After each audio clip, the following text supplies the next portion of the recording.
بسم اللہ الرحمن الرحیم الحمد للہ الذی جعلنا من المتمسکین بولایتہ من المؤمنین الصلاۃ والسلام علی اشرف الانبیاء والمرسلین واولادہ الطیبین الطاہرین المعصومین ولعن اللہ تعالی علی اعدائهم اجمعین اما بعد فقد قال حق سبحانہ تعالی فی کتابہ المجید بسم اللہ الرحمن الرحیم لا اکراہ فی الدین۔ آج کی یہ ویڈیو آپ ہمارے آفیشیل یوٹیوب چینل اور ہمارے فیس بک چینل سے دیکھ رہے ہیں۔ آج کی ہماری ویڈیو کسی ایک مکتب، کسی ایک مسلک یا کسی ایک فرقے کے لیے نہیں، بلکہ ہر ایک اس باشعور مسلمان کے لیے ہے کہ جو متعصبیت سے نکل کر تعصبانہ فکر سے آزاد ہو کر اسلام کو دیکھتا ہے۔ کل پاکستان کی قومی اسمبلی سے ایک بل،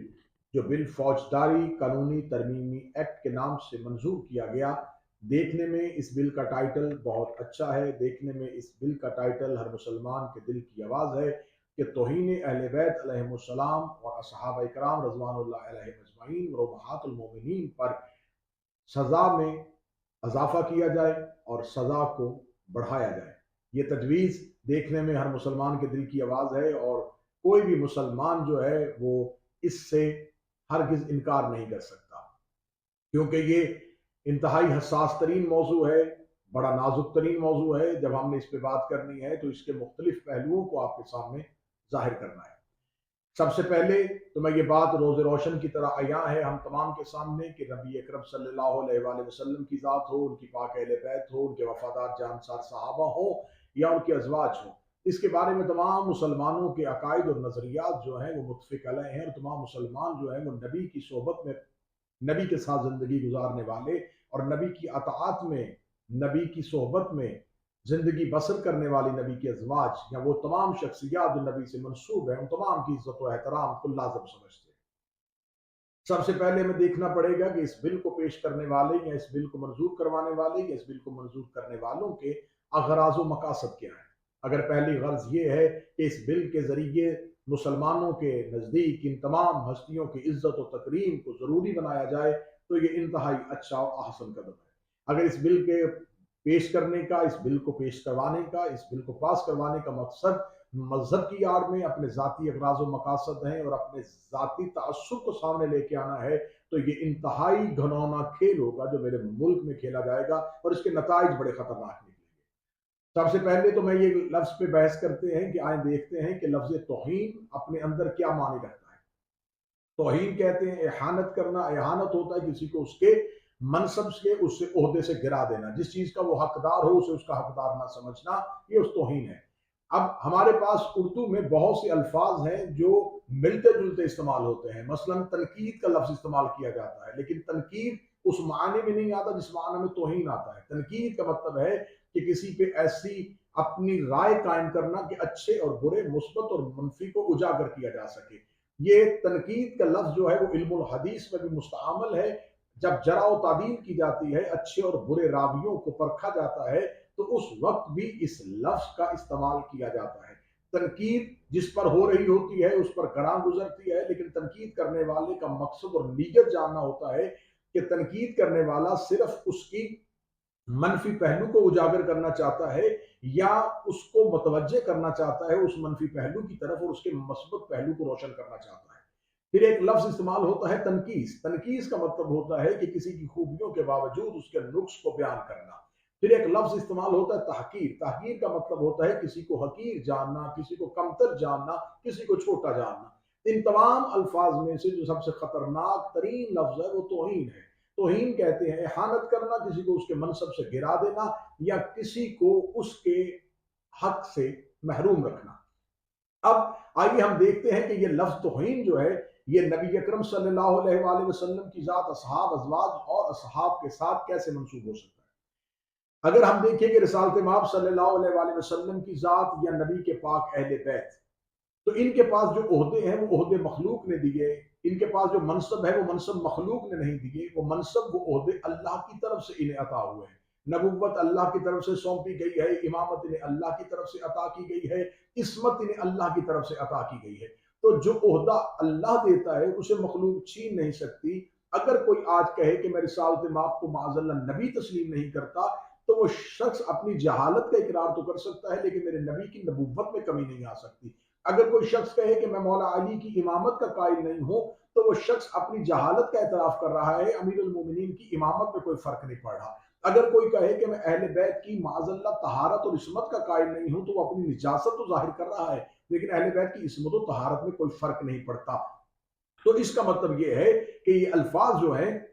رسالت امام صلی اللہ علیہ وآلہ وسلم کو ان کے منصب سے گرانا، معاذ اللہ امامت کے منصب سے امیر المومنین کو گرانا، یا اہل بیت علیہ السلام کو عصمت کے منصب سے گرانا، یہ نبوت، یہ عصمت، یہ امامت، یہ وہ عہدے ہیں جو اللہ نے انہیں دیے ہیں، جو خدا کی طرف سے انہیں عطا کیے گئے ہیں، اور قرآن کی آیت تطہیر بول کے ان کی طہارت اور ان کی عصمت کی گواہی دے رہی ہے۔ تو جب خداوند متعال نے ان کو عہدے دیے ہیں تو اگر کوئی شخص ان کو ان کے عہدے سے گرائے گا اور توہین کرے گا تو وہ قرآن کی نص کے اعتبار سے مجرم بھی ہوگا اور وہ دائرہ اسلام سے خارج بھی ہوگا۔ لہذا نبی اور اہل بیت یہ دو گروہ وہ ہیں کہ جن کے بارے میں توہین کرنے والے کی سزا قرآن میں تجویز ہے، توہین کرنے والے کا کفر اسلام میں ظاہر کر دیا گیا ہے کہ ان کے دروازے پہ بولنے والا یا اونچی آواز میں بھی بات کرنے سے خدا اعمال کو حبط کر لیتا ہے۔ اب پیچھے دو گروہ بچتے ہیں، ایک ہے نبی کے اصحاب اور ایک ہے نبی کی ازواج۔ اصحاب اور ازواج ان دونوں کا تعلق نسبت رسول کے ساتھ ہے، منسوب یہ رسول کے ساتھ ہے، لیکن اصحاب یا ازواج مطہرات یہ معتبر ہوئی ہیں نبی کی نسبت کی وجہ سے، یہ محترم ہوئے ہیں نبی کی نسبت کی وجہ سے۔ اگر کوئی نبی کی زوجیت میں کوئی مستور کوئی خاتون آئی ہے تو وہ نبی کی زوجیت سے پہلے قابل احترام نہیں ہے۔ ہاں وہ اپنے قبیلے میں قابل احترام ہو سکتی ہیں، لیکن اسلام میں ان کو احترام دیا گیا نسبت رسول اکرم کی وجہ سے۔ کوئی صحابی جب تک دائرہ اسلام میں داخل نہیں ہوا تھا تو وہ بحیثیت فرد معتبر نہیں تھا،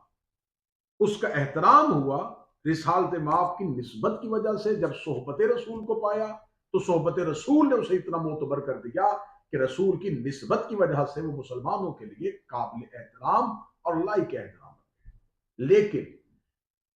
احترام ہونے کے باوجود، احترام اپنی جگہ پہ موجود ہے، لیکن ان دونوں طبقوں کے ہاں کوئی بھی منصب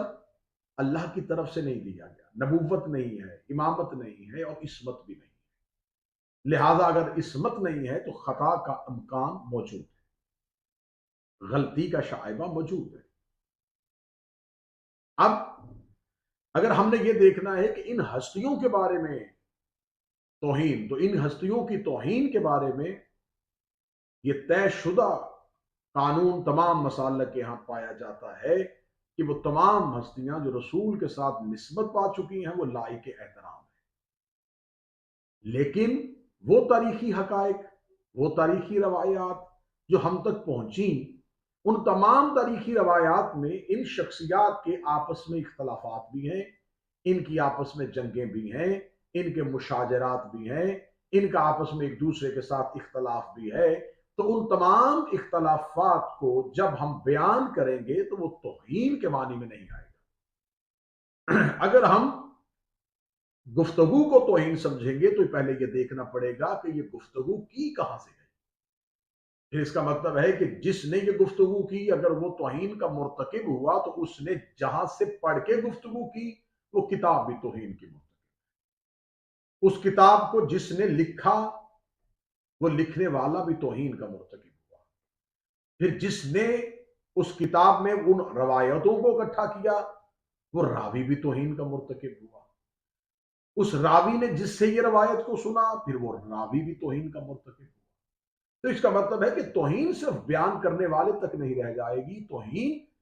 اس خطیب سے نکل کے اس کتاب تک پہنچے گی، اس کتاب سے اس مؤلف تک پہنچے گی، اس محقق تک پہنچے گی، اس راوی تک پہنچے گی، اور ایک سلسلہ چلتا چلتا ایک پیچھے تک چلا جائے گا جس میں ان تمام افراد کو اس دائرہ کار میں آنا پڑے گا۔ تو اگر آپ یہ چاہتے ہیں کہ ایسی روایات کو، ایسے مشاجرات کو، ایسی گفتگو کو جو اختلافی تھیں ان شخصیات کے درمیان ان کو بیان نہ کیا جائے تو اس کے لیے اس طالب علم پہ، اس زبان پہ سزا تجویز کرنے سے پہلے اس صاحب کتاب کو، اس صاحب روایت کے لیے سزا تجویز کرنی پڑے گی۔ کیا وہ تمام روایات کتابوں کا حصہ نہیں ہے؟ اب اگر اصحابہ اکرام کی بات کی جائے تو خالد بن ولید مالک بن نویرہ کو قتل کر رہا ہے۔ خالد بن نوید بھی ایک مکتب کے ہاں قابل احترام ہے اور مالک بن نویرہ بھی ایک مکتب کے ہاں قابل احترام ہے۔ تو اب ہمارے پاس کرائیٹیریا کیا ہے؟ اگر ہم نے یہ قانون اسی صورت میں ہی قبول کرنا ہے کہ اس میں صحابہ کرام کی توہین، تو پھر خالد بن ولید کا ماننے والا کہے گا کہ اگر اس نے مالک بن نویرہ کا قاتل کہا ہے تو اس نے میرے صحابی کی توہین کی ہے، اور اگر کوئی کہے گا کہ میں خالد بن ولید کی عزت کروں گا تو مالک بن نویرہ کا ماننے والا یہ کہے گا کہ اس نے میرے صحابی کی توہین کی۔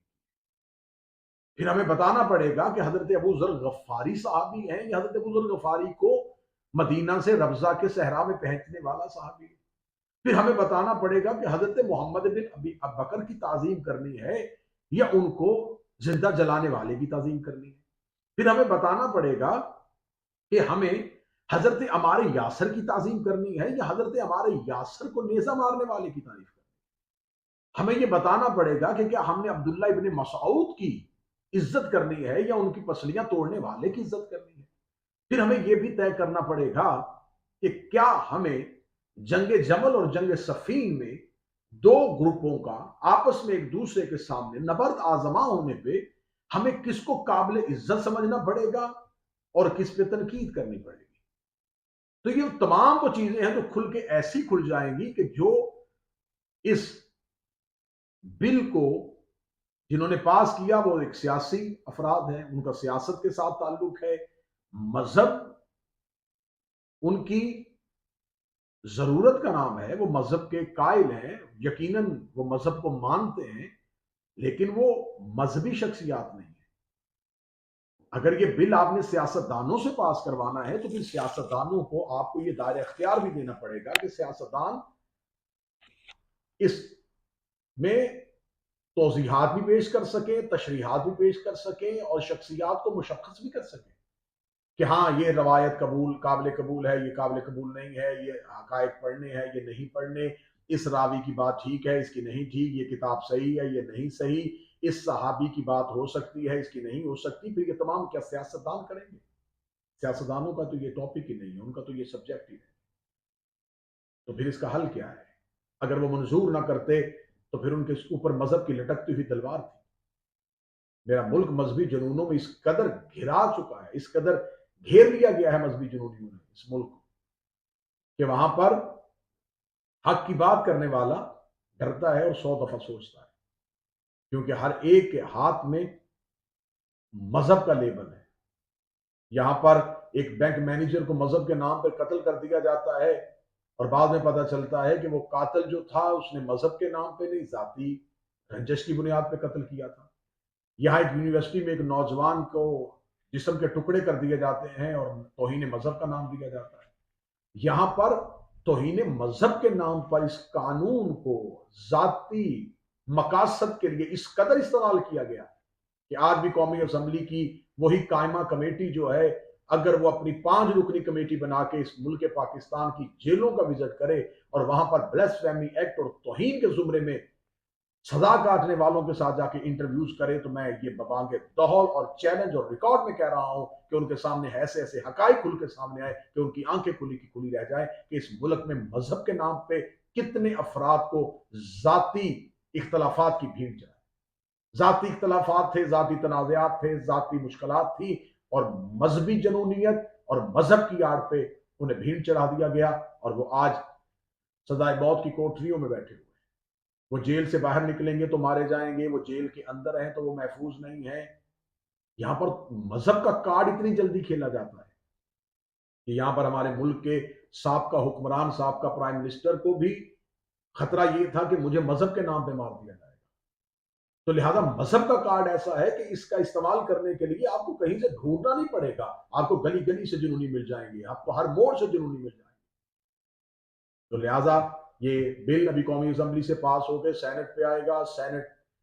میں اس پہ بحث ہوگی، سینٹ کے بعد پھر یہ صدر پاکستان کو بھیجا جائے گا اور صدر پاکستان کی منظوری کے بعد اس کو قانونی شکل دی جائے گی۔